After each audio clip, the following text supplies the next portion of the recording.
खंडवा में बच्चे कहते हैं कि हम भी खेलेंगे, नहीं तो खेल बिगाड़ेंगे। बच्चों के बीच चर्चित यह मुहावरा अब खंडवा भारतीय जनता पार्टी में देखने सुनने को मिल रहा है। वजह यह है कि एक ऐसा खेमा जिसे कि टिकट नहीं मिला, जो असंतुष्ट है, ऐसे लोग लामबंद हो चुके हैं। ऐसे लामबंद नेताओं की बात करूं तो देवेंद्र वर्मा, वर्तमान विधायक खंडवा, पंधाना विधायक राम दांगोरे, नेपा नगर विधायक रही सुमित्रा काष्डेकर और इनके साथ पूर्व नेता की बात मैं इसलिए कर रहा हूं कि पूर्व जिलाध्यक्ष सहित कई ऐसे पूर्व नेता इनके साथ हैं और ये लोग इकट्ठे होकर के खंडवा में एक नया राजनीतिक चक्रव्यूह रच रहे हैं। इनका कहना है कि हम भी खेलेंगे, नहीं तो खेल बिगाड़ेंगे। क्यों? क्योंकि इस बार इन्हें खेलने का मौका नहीं मिला, यानी कि इस बार इनका टिकट कट गया। अब टिकट कट गया है, दोबारा राजनीति में सक्रिय रहना चाहते हैं, इसलिए इन्होंने एक नई रणनीति बनाई है। इस रणनीति के तहत भारतीय जनता पार्टी के जो नेता हैं वे एक मिलन समारोह कर रहे हैं। दीपावली मिलन समारोह के बहाने सुमित्रा काष्डेकर के घर नेपा नगर में इकट्ठे हुए थे। नेपा नगर में जहां इकट्ठे हुए वहां भी इन्होंने जो है भाजपा के पूर्व नेताओं को बुलाया, एक शक्ति प्रदर्शन किया और ये जताने की कोशिश की कि ये जो लोग हैं इनके साथ हैं और ये लोग अब लोकसभा की तैयारी कर रहे हैं। ठीक इसी तरह नेपा नगर के बाद खंडवा में पंधाना विधायक राम दांगोरे के घर पर सभी नेता फिर से इकट्ठे हुए। जो नेता खंडवा में इकट्ठे हुए उनके नाम में फिर से वही नाम है, खंडवा विधायक देवेंद्र वर्मा, पंधाना विधायक राम दांगोरे और इनके साथ पूर्व नेताओं की बात मैं बार बार इसलिए कर रहा हूं क्योंकि यहाँ संगठन में दो धड़े जो है अभी तक बन चुके हैं। क्योंकि जिस तरह जो परंपरा कांग्रेस में चली आ रही थी वही परंपरा भारतीय जनता पार्टी में दिखाई देने लगी है। वजह साफ है, सत्ता का जो लोभ है वो छोड़ा नहीं जा रहा है।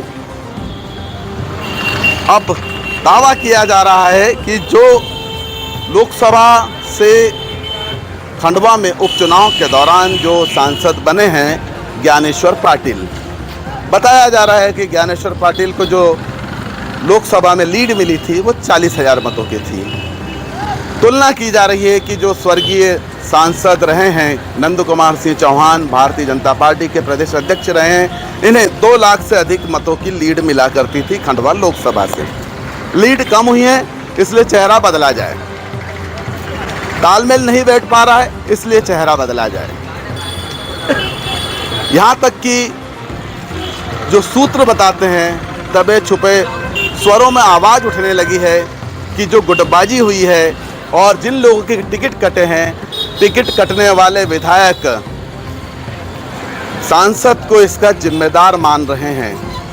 जिनका टिकट कटा है वे ऐसा सोचते हैं कि सांसद ने ही उनका टिकट कटवाया है, जबकि यह बात और है कि जिनके टिकट कटे हैं उनके खिलाफ संगठन के लोग लामबंद होकर पहुंचे थे। पूरा संगठन एक तरफ था। इस कारण जो है जिन लोगों के वर्तमान विधायकों के टिकट कटे हैं उनकी रिपोर्ट आला कमान तक गई थी और यह बताया गया था कि अगर इन्हें दोबारा टिकट दिया जाता है तो शायद भारतीय जनता पार्टी को लीड नहीं मिलेगी। और यही वजह रही कि यहाँ खंडवा सहित आसपास जो है विधानसभा क्षेत्रों से कुछ चेहरे बदले गए।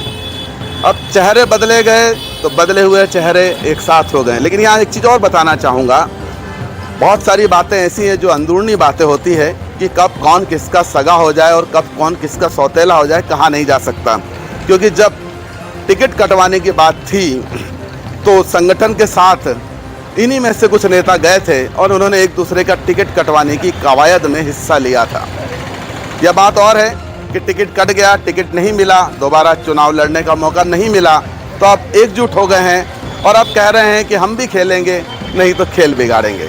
तो खंडवा की राजनीति में यही चल रहा है। देखना होगा कि लोकसभा को अभी टाइम है। लोकसभा चुनाव आते आते राजनीति का यह ऊँट किस करवट बैठेगा, खंडवा की जनता इनके इस गुटबाजी को किस रूप में देखती है। लेकिन एक चर्चा जरूर है बाजार में, जो मैंने पहले भी कहा है कि लोग कहने लगे हैं कि जो रणनीति जो अब तक कांग्रेस में होते हुए हमने देखा है वही सब अब भारतीय जनता पार्टी में देखने को मिल रहा है। तो दोस्तों, इस चुनावी हलचल में आज के लिए इतना ही। हम फिर आपको बताएंगे कि खंडवा में क्या राजनीतिक उठापटक चल रही है। मेरे सहयोगी बबलू खान के साथ Anant Maheshwari, MP news network, Khandwa.